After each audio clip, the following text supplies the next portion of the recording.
Power Rangers, like any other franchise out there, has its form of bad apples. Some people hate Turbo, others Megaforce. I've expressed the seasons that I don't like many times before. No matter how bad characters are or how stupid a plot line can end up in, there are still good aspects to all the seasons, which are the reasons why I still go back and rewatch those episodes. Overdrive season has come up with ideas and stories that were pretty good, from the basic history lessons of the ancient myths to the aliens that helped and attacked the planet. Taizon.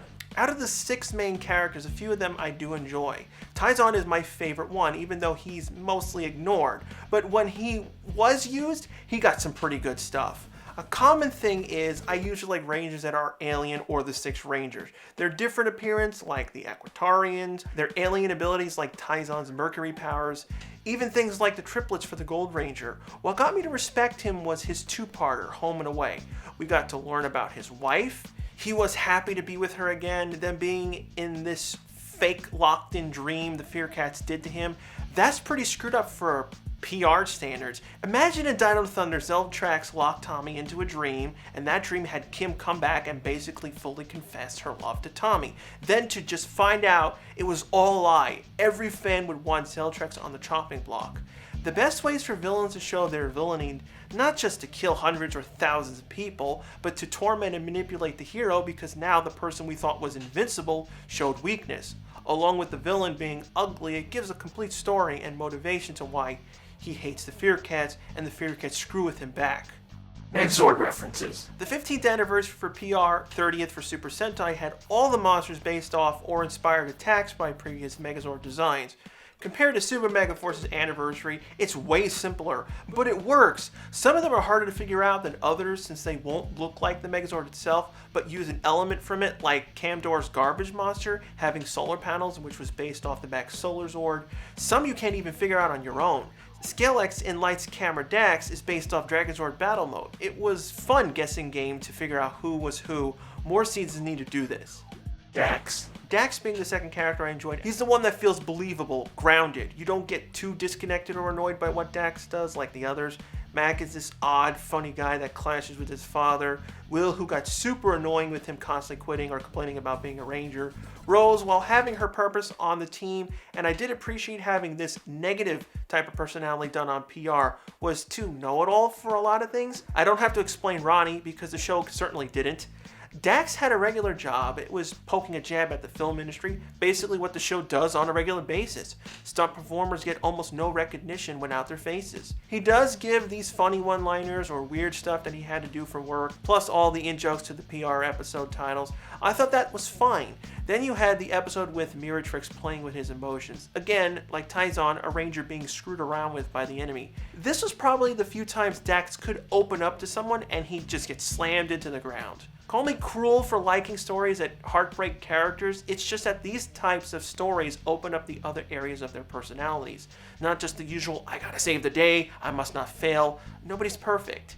The Robot Sacred. Story-wise, probably the best thing that Overdrive came up with. Mac being a robot from day one with all the small hints over the course of the year was actually fun.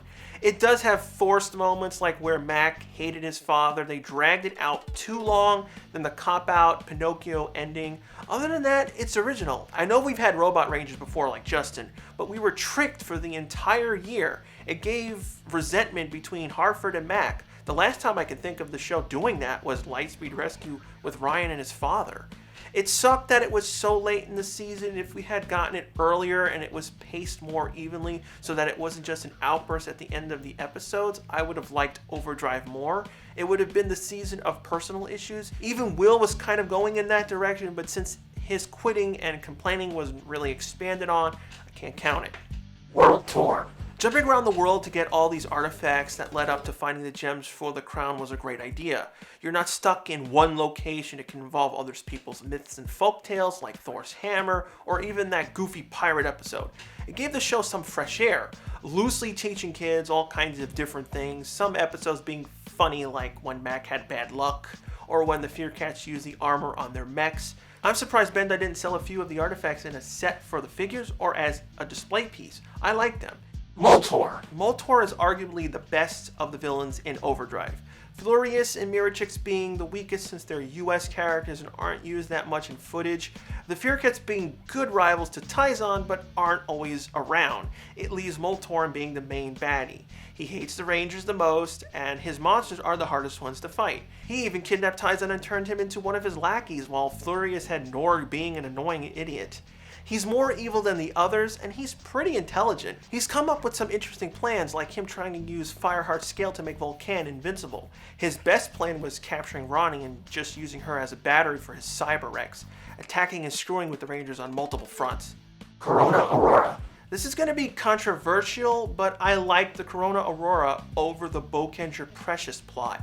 Both story points are great for each series, but Bokenger didn't have a tangible goal. Theirs was to capture everything and anything that has a Precious reading, so that all the syndicates didn't get a hold of the items. It's an endless job that can go on forever, like when Smokey was found out to be a Precious in the first Super Sentai movie. With Overdrive, it had a goal: find the jewels to the Corona Aurora, getting clues and artifacts that revert back to the jewels. Plus, it had the ability to grant miracles, like a genie's lamp. Sometimes I just prefer straightforward plots. Sentinel Knight.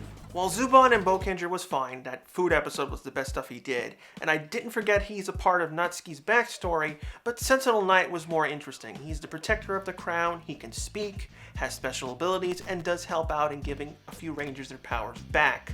Even though he was used just as much as Zubon, Knight was more centralized. He was the reason why the Overdrive team was created in the first place. Plus, I like when Nick Sampson comes back to do voices for PR. I would have loved if Sentinel Knight got a focus episode. We could have known where he was from, or if something magically created him, like tie his story into Mystic Force. Spencer. If you had to give one positive to Overdrive, it has to be Spencer. He's the kind of mentor you want in all the PR seasons. He looks toward both positions, understands how they feel, and tries to encourage everyone, which is one of Hartford's major faults in Overdrive. He's your friend, but at the same time won't let you get away with stupid nonsense.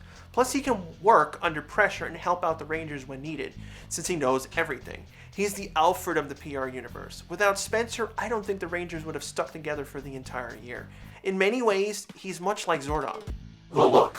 The best thing to come from Overdrive is the look. For most of the later seasons after this one, they always seem to want to one-up combinations, make things look frantic or extreme. RPM with their 12 Zord combo, the Samurai Gigazord, Overdrive stuff fits together better. You have multiple combinations, but nothing looks like a mess. No giant slippers or the Ultra Zord with a giant rolling platform. The suits are more protective based with very little going on. Shoulder guards, bigger visors to see action around you, a team-wide vest, the Overdrive tracker being used as the main scanner, the sidearms being an all-in-one weapon like a Swiss Army knife, practical and fully functional towards their main jobs, along with having the extra abilities to deal with common PR fights. I never like bashing a TV series. I want every single character, design, arc, plot to work out and be enjoyable. A lot of people take it too personally when I say this season's bad, that episode's horrible. Remember, these are just my opinions. I'm not here to change you. I'm just talking about, what I think. But I don't blindly follow the herd where people say, this season sucked because this producer worked on this episode, then doesn't give a single reason why. What do you like in Overdrive? Is it the characters, the locales, the underlying stories? And if you have a suggestion on a future topic you'd like me to do, leave a comment down below. Next week, I'll be continuing my discussions on the good aspects of the bad seasons with Power Rangers Wild Force.